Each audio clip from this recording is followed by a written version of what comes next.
શ્રી કૃષ્ણ જય દ્વારકાધીશ. આજ આપણે બનાવશું દૂધ પાક. એમાં નાખીશું 1 લીટર દૂધ. મેં પેકેટવાળું દૂધ લીધું છે.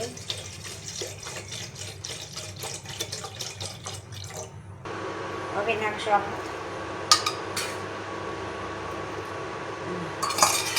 આપણે પલાળી દીધેલા ભાત હતા એ નાખીશું. અમે પહેલેથી પલાળી રાખ્યા હતા કેમ કે આ દૂધની હારે ચડી જાય છે.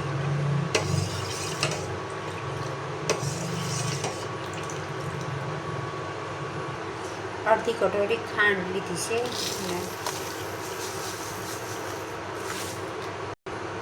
વચ્ચે વચ્ચે હલાવતું રહેવાનું.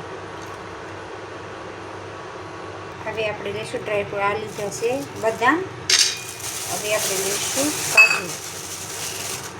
આપણે લીધા છે કાજુ અને નાના નાના ટુકડા કરીશું. હવે આપણે નાખીશું કાપેલા ડ્રાયફ્રૂટ.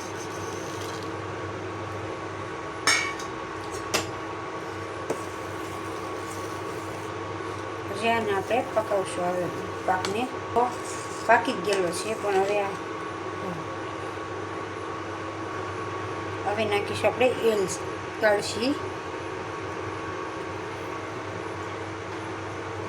તમે તમારા સ્વાદ પ્રમાણે ખાંડ નાખીએ તો ગળ્યામાં આપણે દૂધ પાક બનીને તૈયાર થઈ ગયો છે. તમે જોઈ શકો છો. ચોખા મેં પલાળીને રાખ્યા હતા એ તે આપણે ચડી ગયા છે. તમે જોઈ શકો આ રીતના મેશ થઈ જાય છે.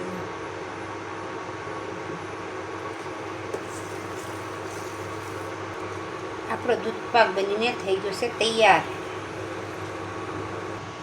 હવે આપણે આમાં સર્વ કરીશું આપણો દૂધ પાક. તમે જોઈ શકો છો કેવો મસ્ત કલર ચેન્જ થઈ ગયો દૂધનો.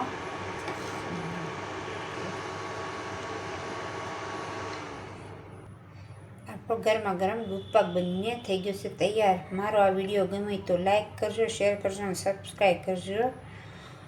બધાને જય દ્વારકાધીશ. હાલો ખાવા માટે તમે દૂધ પાક.